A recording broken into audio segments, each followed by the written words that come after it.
Hello everyone, this is Siddesh sir, Head of Department Physics and Director of Global Science Academy.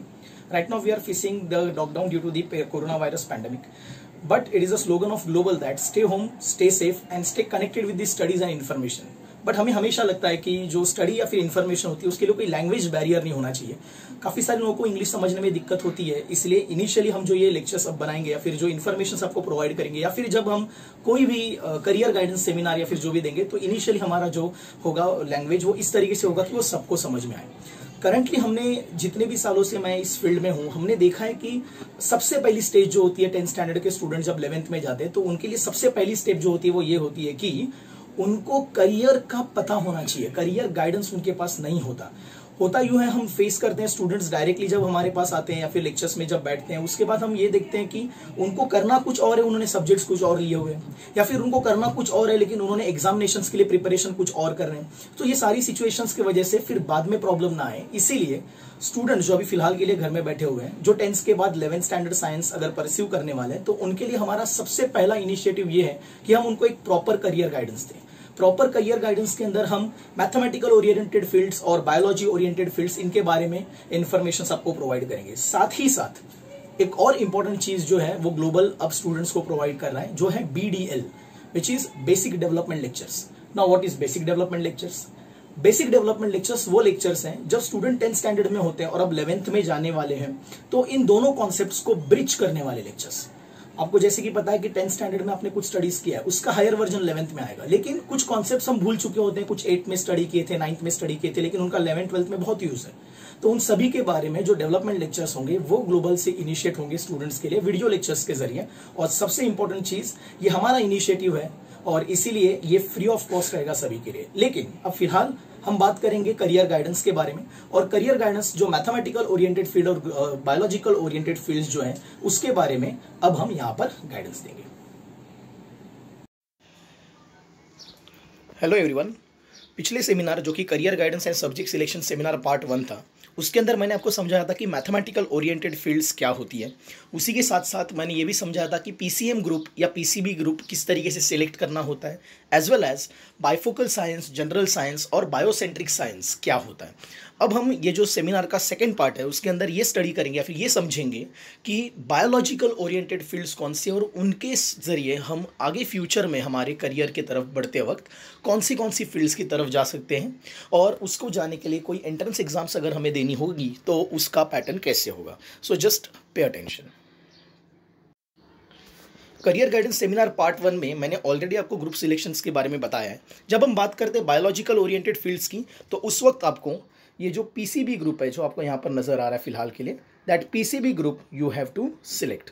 अगर आप confirm हो कि आपको biological oriented fields में ही जाना है, आपको मैथमेटिकल ओरिएंटेड फील्ड्स में नहीं जाना है, इंजीनियरिंग आर्किटेक्चर की तरफ नहीं जाना है, तो आप मैथ्स स्किप कर सकते हो. ये जो एक बहुत अच्छा जो सुविधा है, बहुत अच्छी जो सुविधा है वो आपको 11th स्टैंडर्ड 12th स्टैंडर्ड में मिलती है कि अगर आपको मैथमेटिक्स नहीं चाहिए तो आप मैथमेटिक्स छोड़ सकते हो, करेक्ट. और उसके अलावा उसके जगह पर, मैथमेटिक्स के जगह पर आपको कोई दूसरा सब्जेक्ट जैसे कि साइकोलॉजी या फिर ज्योग्राफी, डिपेंडिंग अपॉन कॉलेज कौन सा सब्जेक्ट आपको प्रोवाइड करता है उसके हिसाब से आप मैथमेटिक्स को स्किप कर सकते हो.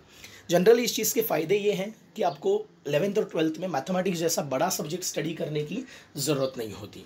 लेकिन मैं आपको एक चीज़ और बता दूं जो कि बहुत क्लियर है, जब आपको मेडिकल या फिर पैरामेडिकल की कुछ फील्ड्स में अगर आपको नीट एग्जामिनेशन देना है, जिसके बारे में मैं आपको आगे जाके बताऊँगा, उस वक्त उसमें जो फिजिक्स सब्जेक्ट आता है या फिर केमिस्ट्री सब्जेक्ट जब आते हैं तो उसके न्यूमेरिकल सॉल्विंग के लिए आपको थोड़ा बहुत मैथमेटिक्स चाहिए ही होता है. कुछ फंडामेंटल्स ऑफ मैथमेटिक्स जो 11th में आते हैं 11th स्टैंडर्ड के, वो आपको चाहिए होते हैं. तो अगर आप उसकी स्टडी अलग से कर लेते हो और कॉलेज में 11th एंड 12th में अगर आप मैथमेटिक्स नहीं लेते हो तो आपके लिए बेहतर होगा. मतलब आप मैथमेटिक्स को पूरी तरह नहीं छोड़ सकते. आपको नीट के एग्जामिनेशंस में फिजिक्स या केमिस्ट्री के सम सॉल्व करने के लिए, ज़्यादातर फिजिक्स के सम सॉल्व करने के लिए आपको बेसिक लेवल ऑफ मैथमेटिक्स जो 11th स्टैंडर्ड का है वो पता होना, कुछ इंपॉर्टेंट फॉर्मूले पता होना ज़रूरी है. सो अकॉर्डिंगली अपने ग्रुप को चॉइस करना है. सो मेरा मानना ये है कि अगर आप बायोलॉजिकल ओरिएंटेड फील्ड्स की तरफ ही मुड़ने वाले, आपका इंजीनियरिंग या फिर आर्किटेक्चर में कोई इंटरेस्ट नहीं है, मैथमेटिकल फील्ड्स में इंटरेस्ट नहीं है, तो आप PCB ग्रुप के साथ जाइए. कॉलेज में आप मैथ्स को स्किप करिए, लेकिन 11th एंड 12th में फिजिक्स के लिए जितना भी मैथमेटिक्स रिक्वायर्ड है उतना आप अपने पर्सनल लेवल पर कर लीजिए। अगर ऐसा ही है तो मैं आपको बता दूं कि जनरली ग्लोबल साइंस एकेडमी में हम ऐसे स्टूडेंट्स के लिए अलग से मैथ्स के सेशंस रखते हैं जनरली, जिसके अंदर उनको वो मैथमेटिक्स मिल जाता है, वो मैथमेटिक्स टीच हो जाता है जो उनको फिजिक्स के लिए रिक्वायर्ड है। तो ये तो हो गया पीसीबी ग्रुप के बारे में। अब अगर हम बात करते हैं आगे की, किस तरीके के सब्जेक्ट आपको सिलेक्ट करने होते हैं, बिकॉज आप मेडिकल ओरिएंटेड फील्ड्स की तरफ या फिर बायोलॉजिकल ओरिएंटेड फील्ड्स की तरफ जा रहे हो, मतलब आपका जो सब्जेक्ट सिलेक्शन होगा वो बायोसेंट्रिक होगा। तो हम बायोसेंट्रिक सिलेक्शंस के बारे में जानेंगे। अब आपके सामने है सब्जेक्ट सिलेक्शंस। ऑलरेडी मैंने इन तीनों के बारे में हमारा जो पार्ट 1 सेमिनार था उसके अंदर सब कुछ बताया था। स्टिल मैं आपको बायोसेंट्रिक साइंस के बारे में बताऊंगा बिकॉज वो मेडिकल या फिर बायोलॉजिकल ओरिएंटेड फील्ड्स के लिए बहुत ज़रूरी होता है। बायोसेंट्रिक साइंस जो कि आपको नज़र आ रहा है यहाँ पर, this is biocentric science for medical, paramedical and biology oriented fields. आपको जब ये सब्जेक्ट सिलेक्ट करने होते हैं 11th एंड 12th के लिए, तो physics 100 marks, chemistry 100 marks, biology 100 marks, ये 3 सब्जेक्ट आपके लिए बहुत ज़्यादा इंपॉर्टेंट है। English 100 marks, second language 100 marks, तो अब हो गए 500 मार्क्स। मैथ्स के रिप्लेसमेंट के लिए आपको एक और एक सब्जेक्ट मिलता है विच इज़ साइकोलॉजी या फिर ज्योग्राफी, वो भी 100 मार्क्स करेगा। इन शॉर्ट, जो मेडिकल की तरफ गोल जिन्होंने किया हुआ है, नीट एग्जामिनेशंस के लिए जो आगे बढ़ना चाहते हैं, ठीक है, ऐसे स्टूडेंट्स के लिए जनरली मैथमेटिक्स अननेसेसरी कंपैरेटिवली हो जाता है, और वो कंपैरेटिवली जो है उसकी स्टडीज़ करने के लिए आपको वक्त देना पड़ता है दिन में, करेक्ट। सो एक कम से कम आधा 1 घंटा आपको डेली मैथमेटिक्स के लिए देना होगा। वो वक्त जो होता है वो यहाँ पर जो है वो बच जाता है, जिसको यूटिलाइज स्टूडेंट अपने नीट के स्टडीज़ के लिए कर लेता है। So this is biocentric science जो आपको सब्जेक्ट सिलेक्ट करना होता है। और अगर आपको दुविधा है, आपके माइंड में कन्फ्यूजन है कि पता नहीं सर हमें आगे जाके मेडिकल करना है या फिर इंजीनियरिंग की तरफ भी हम मुड़ सकते हैं, तो आप ये जो पहला ऑप्शन है जनरल साइंस, उसकी तरफ मुड़ सकते हो, बिकॉज उसके अंदर आपको फिजिक्स, केमिस्ट्री, मैथ्स और बायोलॉजी चारों सब्जेक्ट्स मिलेंगे, जिसकी वजह से आप किसी भी आगे जाके करियर अगर आपको परस्यू करना है तो आप उसके अंदर इसके ज़रिए जाके आपको आगे का करियर परस्यू करने मिल जाएगा। सो ये है सब्जेक्ट सिलेक्शन जो आपने देखा कि आइदर बायोसेंट्रिक साइंस अगर आप फोकस्ड हो, और अगर जनरल साइंस अगर आपके माइंड में क्लियरिटी नहीं है कि क्या करना है, तो आप जनरल साइंस के साथ जा सकते हो। अगर ऐसे ही है सो जनरली बायोसेंट्रिक साइंस के अंदर बहुत सारी फील्ड्स आती हैं, जैसे कि अगर हम बात करें मेडिकल की, सो मेडिकल आता है, फार्मेसी आता है, ठीक है, उसके अलावा माइक्रोबायोलॉजी, बायोटेक्नोलॉजी हुआ, ठीक है, उसके अलावा और सारी पैरामेडिकल के अंदर तकरीबन 30-40 फील्ड्स हैं जिसकी स्टडीज़ होती है अंडर बायोलॉजी। सो हम उसके बारे में 1 बाय 1 देखेंगे। सबसे पहले हम एक काम करते हैं, आगे के फ्यूचर में बायोलॉजिकल फील्ड्स में जितनी भी करियर अवेलेबल है उसको 2 पार्ट में डिवाइड कर देते हैं। एक जिनको एंट्रेंस एग्जाम्स के जरिए जाना होता है जिसका नाम है नीट। तो जो बायोलॉजिकल ओरिएंटेड फील्ड्स के लिए जो एंट्रेंस एग्जाम आपको 12th स्टैंडर्ड के बाद देना होता है उसे बोलते हैं NEET, that is NEET, that is National Eligibility cum Entrance Test. तो जिन फील्ड्स को आपको नीट के ज़रिए आगे बढ़ना होता है उसको हम अलग करेंगे, और जिसको आप बैचलर ऑफ साइंस डिग्री से भी आगे जा सकते हो, मतलब 12th स्टैंडर्ड के बाद 3 साल का जो डिग्री कोर्स है उससे भी आप कंप्लीट कर सकते हो, उसको हम अलग रखेंगे। सो अब हम आगे बढ़ते हैं और इसको 2 पार्ट में जो हमने कैटेगराइज किया है उसको 1 बाय 1 देखते हैं। Just pay attention. अब हम आ गए यहाँ पर जहाँ पर है मेजर कोर्सेस अंडर नीट, मतलब National Eligibility cum Entrance Test, जो आपको 12th के बाद देनी होती है। उसके बारे में मैं आपको डिटेल में बाद में बताऊंगा, लेकिन इस एग्ज़ाम के ज़रिए आपको ये आगे की जो चीज़ें हैं वो करने मिलती हैं। जैसे कि सबसे पहले है MBBS। जैसे कि आप जानते हैं MBBS is bachelor of medicine and bachelor of surgery, correct.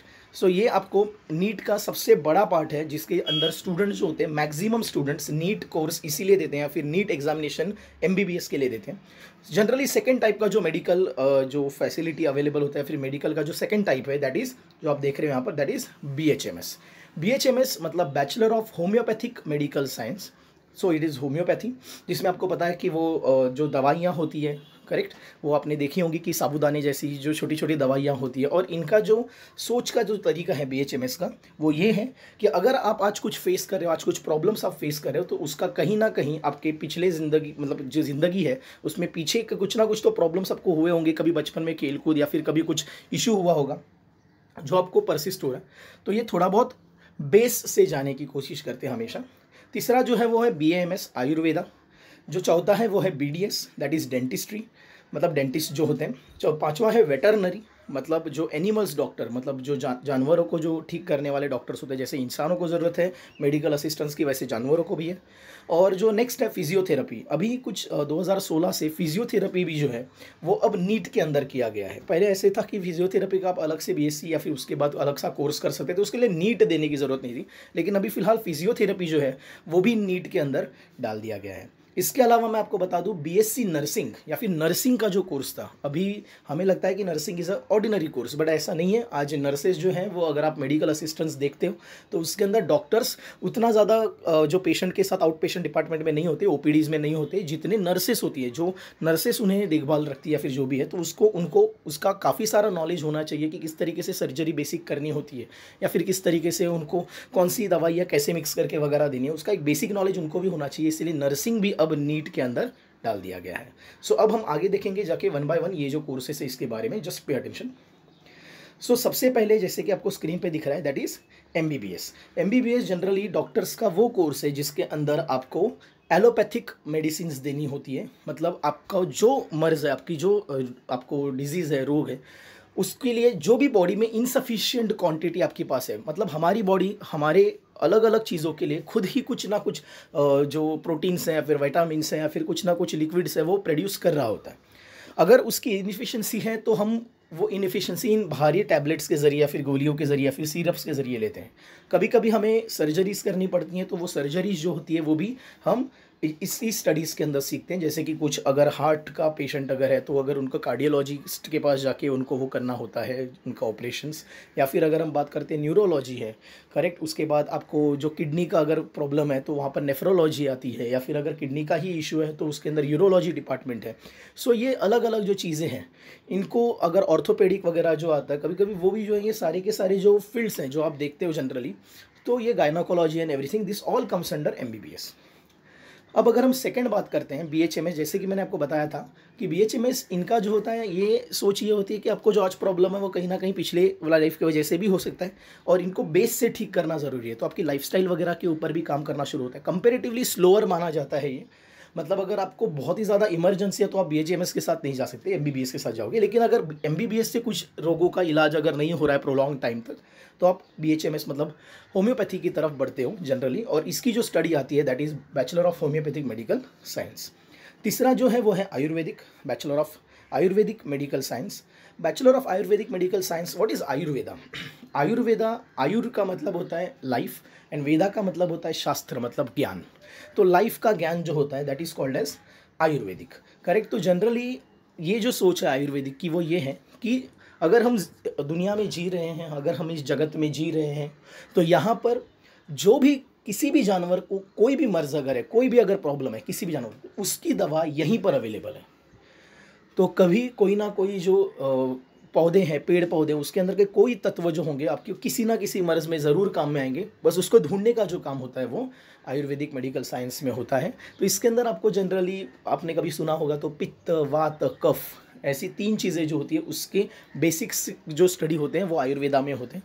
फिर उसके अंदर चूर्ण, भस्म, ऐसी अलग अलग चीज़ें आपको मिक्स करके बनानी होती हैं, जो आपके बॉडी के साथ बहुत इजीली, आपके बॉडी के मॉलिक्यूल्स के साथ इजीली वो ब्लड में फ्लो हो जाता है, ब्लड के साथ, और इजीली आपको वो क्योर कर देता है। बस एक चीज़ ये है कि एमबीबीएस की जो दवाइयाँ होती है एलोपैथी, उसके मुकाबले आयुर्वेदिक की दवाइयों को वर्क करने में थोड़ा समय लगता है।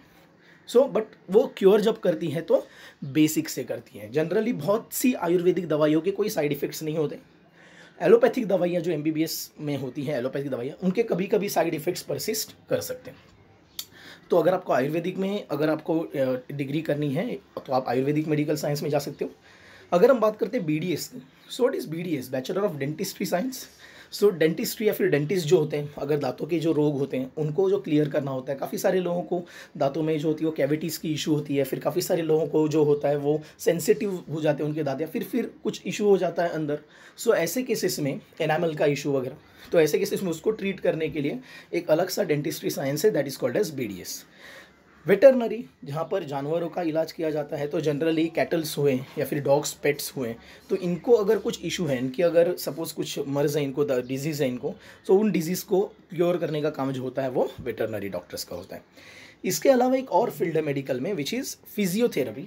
जनरली क्या होता है कि जब हमारी मसल्स या फिर हमारी कार्टिलेजेस या फिर हमारे जो बोन्स हैं, उनको कभी अगर कुछ एक्सटर्नल डैमेज अगर हुआ है, कुछ भी इशू हुआ है, तो जनरली कुछ अलग से ऑइंटमेंट्स या फिर अलग से मसाजेस के ज़रिए या फिर अलग से हम जो बोलते हैं एक्सरसाइजेस के ज़रिए अगर वो पार्ट ठीक होने वाला है, सो उस थेरेपी को बोला जाता है physiotherapy. Physiotherapy also comes under this NEET. So आपको नीट का एग्ज़ाम देके फिजियोथेरेपी के अंदर जाना होता है।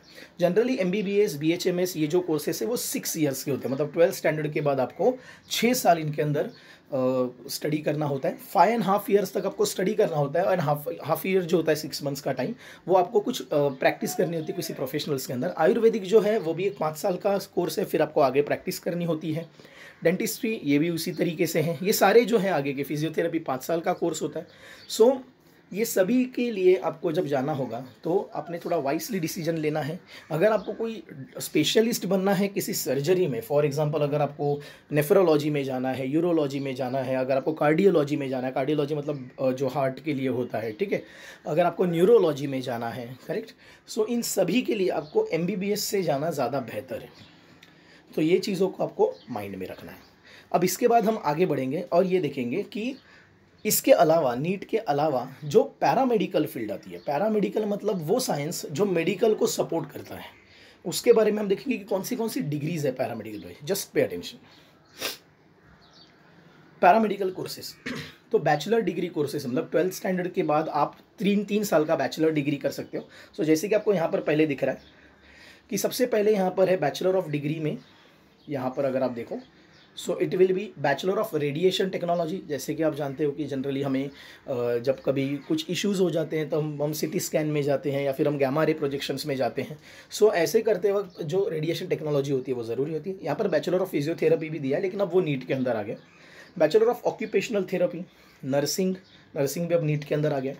Dialysis therapy, medical lab technology, जो लैब टेक्नोलॉजिस्ट होते हैं, जो लैब में मेडिकल लैब्स के अंदर जो अलग अलग केमिकल्स की स्टडीज़ वगैरह करते हैं और आपके रिपोर्ट्स बनाते हैं। एक्सरे टेक्नोलॉजी, ऑप्टोमेट्री मतलब आँखों का जो इलाज करने वाले जो टेक्नीशियंस होते हैं जनरली डॉक्टर्स के अलावा। Nuclear medicine technology, operational theatre technology, medical record technology. In short doctors आके अपना काम करेंगे, लेकिन उनके अलावा उस पूरी सिनारियो को मेंटेन करने का जो काम होता है, रिपोर्ट्स बनाना, ऑपरेशन थिएटर्स को क्लियर रखना, इन सभी का काम जो होता है वो भी बहुत इंपॉर्टेंट है और उसमें भी बैचलर्स डिग्री अवेलेबल है। अब अगर हम बात करते हैं डिप्लोमा पैरामेडिकल कोर्सेज, जो कि आपको यहाँ पर नजर आएंगे लाइक दिस।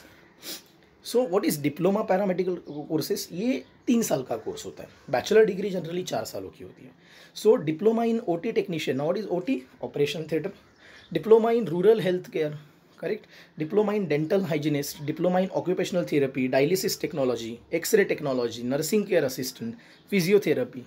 इनके अंदर भी आपको पैरामेडिकल कोर्सेज अवेलेबल होते हैं। आपको अगर सपोज मेडिकल में नहीं जाना है तो आप इनमें से किसी एक कोर्स के अंदर जाके आगे सिटीज़ में अगर कोई रहने वाला है तो उनको यहाँ पर इन जॉब्स के अंदर बहुत सारी जॉब अवेलेबिलिटीज़ हैं।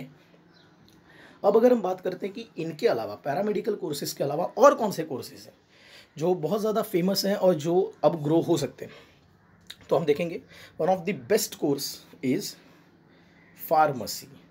अदर इंपॉर्टेंट करियर ऑप्शंस में आपका जो बेस्ट ऑप्शन अगर हम बोले मेडिकल के बाद तो वो होता है फार्मेसी। फार्मेसी मतलब दवाइयाँ बनाने का शास्त्र, मेडिसिन्स बनाने वाला साइंस। जनरली अगर आप कोई भी डॉक्टर लेते हो, फिर वो MBBS हो, BHMS हो, आयुर्वेदिक हो, डेंटिस्ट हो, वेटरनरी मतलब जानवरों का डॉक्टर हो, कोई भी हो, उन्हें दवाइयों की ज़रूरत पड़ती ही है। मतलब दवाइयाँ बनाने के लिए जो हम बड़ी बड़ी लीडिंग कंपनीज आज देखते हैं, जैसे कि अगर हम एलोपैथी की बात करें तो आपको पता है कि लीडिंग कंपनीज में ग्लेनमार्क आता है, फ्रैंको इंडिया आता है, ठीक है, ये सारी जो कंपनीज है। या फिर अगर हम बात करते हैं आयुर्वेदिक के अंदर तो डाबर आता है, धूतपापेश्वर आता है, ठीक है, बैद्यनाथ आता है। सो ये जो अलग अलग कंपनीज हैं ये दवाइयाँ बनाती हैं। दवाइयाँ बनाने का जो शास्त्र है वो सिर्फ दवाइयाँ बनाने तक सीमित नहीं है, उसकी मार्केटिंग वगैरह जो करनी होती है, अलग अलग कंट्रीज़ में उसके बेस बनाने होते हैं हमारी दवाइयों के। तो ऐसे केस में ये भी अपने आप में एक बहुत डीप फील्ड है और ये जो इतनी डीप फील्ड जो है, करेक्ट, इसमें अगर आप जाना चाहते हो तो आप इसमें जा सकते हो, because it is not only producing the medicine, it is also the supply of medicine, market जो होता है, सप्लाई चेन मैनेजमेंट होता है, ये बहुत कुछ जो है वो इस फार्मेसी के साथ जुड़ा हुआ है।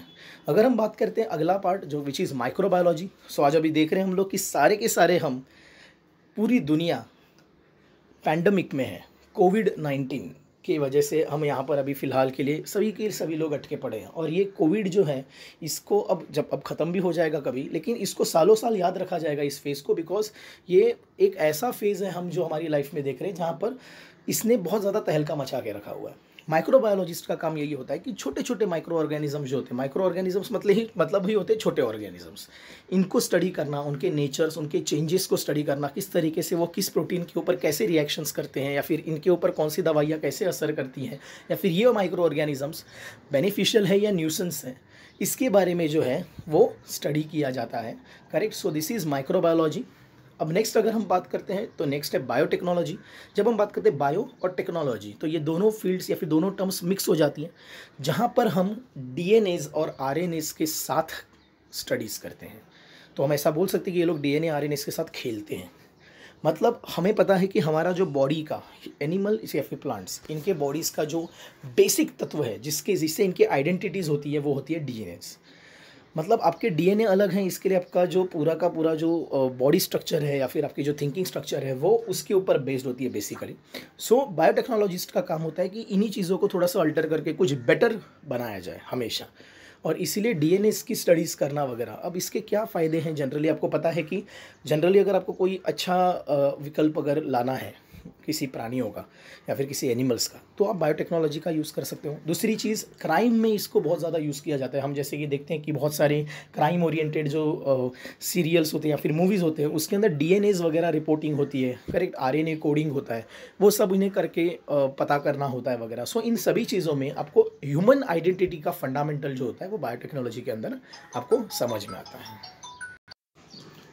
सो जनरली बायोटेक्नोलॉजी जो है वो हमारे डीएनए और आरएनएस के साथ कटिंग वगैरह करके या फिर जीन एंड टेक्नोलॉजी को यूज़ करके हम अलग बेहतर ऑर्गेनिजम्स या फिर अलग बेहतर स्पीशीज़ बनाने की सोचते हैं।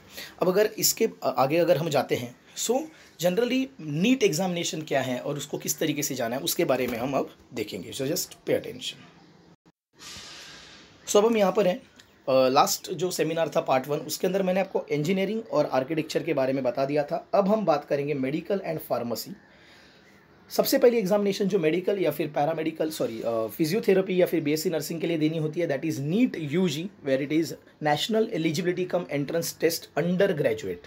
अब इसके बारे में मैं आपको बताता हूँ। जनरली आपको 11th एंड 12th में जो भी सिलेबस होता है, अगर आप स्टेट बोर्ड के स्टूडेंट हो तो ये जो सिलेबस है वो नेशनल लेवल का होता है। नीट का सिलेबस मतलब आपको स्टेट बोर्ड के अलावा थोड़ा नेशनल लेवल का भी सिलेबस आपको स्टडी करना होता है। अगर हम बात करते हैं फिजिक्स, केमिस्ट्री और बायोलॉजी की, सो ये टोटल एग्जामिनेशन नीट का जो है वो 720 मार्क्स का है। 720 मार्क्स में से 180 मार्क्स आपको फिजिक्स के लिए है, 45 क्वेश्चंस होंगे, हर एक क्वेश्चन को 4 मार्क्स मिलेंगे सही जवाब के लिए, और गलत जवाब में आपका 1 माइनस हो जाएगा, 1 मार्क।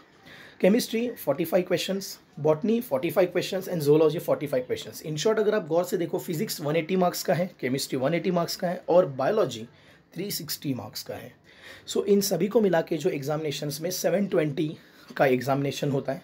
अब डिपेंडिंग अपॉन योर स्कोर, आपके स्कोर के हिसाब से आपको इंडिया में कौन से कॉलेज में कौन सा मेडिकल फील्ड मिलेगा ये डिसाइड होता है। फॉर एग्जांपल अगर आपका स्कोर MBBS है तो आपका स्कोर मुंबई में अगर आपको एडमिशन चाहिए तो इट शुड बी मिनिमम 580, मतलब 720 में से 580 चाहिए। ये मैं जनरल कैटेगरी की बात कर रहा हूँ। कम से कम 580 चाहिए आपको या फिर उससे ज़्यादा ही 600 के आसपास। वही अगर आपको डेंटिस्ट बनना है तो आपको 435 से 440 का स्कोर भी बेसिकली इनफ है, उससे ज़्यादा रहेगा तो बहुत अच्छी बात है। सो ये हो गया आपको नीट का एग्जामिनेशन के बारे में, करेक्ट। अगर हम इसके बारे में थोड़ा और डिटेल में देखें, सो नीट एग्जामिनेशंस में जब आप स्टडी करते हो तो नेशनल लेवल का स्टडी करना होता है, मतलब जिसे हम NCERT बोर्ड का स्टडी कहते हैं, करेक्ट। अब हम बात करें ग्लोबल साइंस एकेडमी की, तो हम यहाँ पर boards as well as entrance दोनों का भी जो स्टडी होता है वो प्रॉपरली मर्ज पैटर्न है हमारा, जिसके अंदर हम स्टडीज़ करा के देते हैं, जिसकी वजह से आपका नीट एग्जामिनेशन क्रैक होने में आपको हेल्प हो जाती है। अब अगर हम बात करते हैं फार्मेसी का, सो फार्मेसी जो है वो भी एक बहुत बड़ी फील्ड है जैसे कि मैंने आपको बताया था। लेकिन फार्मेसी के लिए आप वैसे तो नीट के थ्रू जा सकते हो, लेकिन आपको महाराष्ट्र गवर्नमेंट की तरफ से भी एक एग्जामिनेशन होती है MHT CET। सो उस CET के एग्जामिनेशंस देके आप फार्मेसी के लिए भी एडमिशन महाराष्ट्र के किसी कॉलेज में ले सकते हो। फार्मेसी का एग्जामिनेशन भी सेम इंजीनियरिंग के MSCET की तरह ही होता है, बस मैथमेटिक्स रिप्लेस होकर बायोलॉजी आ जाता है, करेक्ट। और उसमें physics 50 questions, chemistry 50 questions 50-50 marks, और बायोलॉजी जो होता है वो 100 मार्क्स के लिए होता है। और यहाँ पर 50 क्वेश्चंस लिखा है लेकिन बायोलॉजी का 100 क्वेश्चन से होता है। इन शॉर्ट ये जो यहाँ पर 50 क्वेश्चंस है, they are not 50, they are 100 questions only and each question carries 1 mark. इसमें कोई नेगेटिव मार्किंग नहीं है, मतलब आपने अगर कोई गलत जवाब भी अगर मार्क कर दिया है तो भी आपका उसका कोई मार्क कटेगा नहीं। नेशनल लेवल एग्जामिनेशन जो होती है, जो कि ये यहाँ पर JEE है और नीट, इनमें नेगेटिव मार्किंग होता है। सो मेडिकल एंड फार्मेसी के लिए मैंने आपको बता दिया कि कौन सी एग्जामिनेशंस आपको देनी है और कौन से बोर्ड्स का स्टडी करना है। MSCET के लिए जनरल आपका स्टेट बोर्ड की स्टडी करनी है, वहीं नीट के लिए आपको NCERT सिलेबस को स्टडी करना है, करेक्ट। सो ये तो अब हो गया है, करेक्ट। अब इसके आगे के कुछ स्लाइड्स में आपको हमारे बारे में कुछ इन्फॉर्मेशन मिलेगी। एंड में अगर आपको कुछ भी डाउट है या फिर आपको अगर हमारे बारे में जानना है तो हमारे कॉन्टैक्ट डिटेल्स, वेबसाइट्स वगैरह वहाँ पर मेंशन्ड है। सो आप प्लीज़ वहाँ पर लॉगिन करें। और दूसरी बात बहुत ही important, stay safe, stay home and stay connected with the studies. Thank you so much. Hello students, जैसे कि मैंने वीडियो के या फिर सेमिनार की शुरुआत में आपको बताया था कि ग्लोबल साइंस एकेडमी आपको प्रोवाइड करने वाला है basic development lectures BDL। Global के जो सेंटर्स है वो अंधेरी और जोगेश्वरी और गोरेगांव, तीनों तरफ फंक्शनल है। लेकिन अभी फिलहाल ये जो कोरोना वायरस का पैंडेमिक है, जिसकी वजह से हम लोग सारे के सारे घर पे बैठे हुए हैं, जिसकी वजह से ये बेसिक डेवलपमेंट लेक्चर्स जो होंगे वो वीडियो लेक्चर्स होंगे। वीडियो लेक्चर्स के जरिए आपको कुछ चीज़ें प्रोवाइड की जाएंगी। First of all, basic development lectures है क्या? बेसिक डेवलपमेंट लेक्चर्स एक ब्रिज है बिटवीन 9th एंड 10th का स्टडीज़ एंड 11th 12th और एंट्रेंस के स्टडीज़ के बीच में। होता यूँ है कि जब हम 8th 9th 10th की जब स्टडी करते हैं तो बाय द टाइम जब हम यहाँ पर अब सुन रहे हैं इस वीडियो को, तो इस वक्त हम 9th और 10th या फिर 8th 9th 10th की कुछ कॉन्सेप्ट्स भूल चुके हैं, या फिर कुछ कॉन्सेप्ट्स ऐसी है जिसको हमने थरली स्टडी नहीं किया है ना। मतलब कुछ कॉन्सेप्ट्स ऐसी है जिसको हमने इस तरीके से स्टडी किया कि जस्ट वो एग्जाम में हमारा स्कोर देने के लिए काम है, लेकिन अभी कुछ कॉन्सेप्ट्स को हमने डिटेल्ड में स्टडी नहीं किया है। तो ऐसी स्टडीज़ जो होती है जिनको प्रॉपर तरीके से यहाँ पर बेसिक डेवलपमेंट लेक्चर्स में आपको पढ़ाया जाता है, ताकि आप 11th 12th और एंट्रेंस के लिए स्ट्रांगली प्रिपेयर्ड हो। So what are the key features of the basic development lectures? First of all, concept clearance of the important topics. जैसे कि बहुत सारे इंपॉर्टेंट टॉपिक्स होते हैं जिसकी बहुत ही डेप्थ में कॉन्सेप्ट हमारी क्लियर नहीं होती। जैसे कि अगर हम फिजिक्स की बात करते हैं तो उसके अंदर जो मोटर जनरेटर की कॉन्सेप्ट्स होती है वो हमारी बहुत ज़्यादा कभी कभी कुछ लोगों की स्ट्रांगली क्लियर नहीं होती, जिसकी वजह से इशू ये होता है कि आगे जाके प्रॉब्लम फेस करने पड़ते हैं स्टूडेंट्स को। लेकिन इन लेक्चर्स के अंदर ऐसी सभी कॉन्सेप्ट्स की बहुत ही डिटेल में इंफॉर्मेशन आपको दी जाती है। दूसरी चीज़, अगर हम लेंसेस वगैरह के जैसे टॉपिक्स की अगर बात करते हैं तो लेंसेस में रिफ्रैक्शन क्यों होता है, किस तरीके से वो क्यों बेंड होती है रेज, जब कॉन्वेक्स होती है तो वो क्यों फोकस होती है एक पॉइंट पे, कॉनकेव अगर है तो डाइवर्जेंस क्यों है, इसका जो फंडामेंटल्स है कभी कभी वो स्टूडेंट्स को पता नहीं होता। तो वो सारी चीज़ें समझाने का जो काम होता है वो बेसिक डेवलपमेंट लेक्चर्स में होता है, जो कि आपको आगे जाके काम में आते हैं।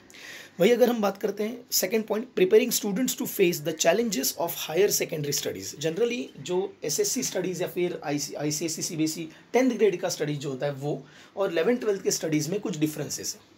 ये डिफरेंसेस अडेप्ट करने में स्टूडेंट्स को कभी कभी साल निकल जाता है, लेकिन बेसिक डेवलपमेंट लेक्चर्स के दौरान हम कुछ ऐसे टिप्स देते हैं, कुछ ऐसी चीज़ें समझाते हैं जिसकी वजह से ये जो अडेप्टिबिलिटी है वो बहुत इजीली स्टूडेंट के अंदर आ जाती है। बहुत इजीली वो अब सेकेंडरी स्टडीज़, मतलब higher secondary studies 12th standard 11th standard की स्टडीज़ के लिए पहले से ही प्रिपेयर्ड होकर बैठते हैं।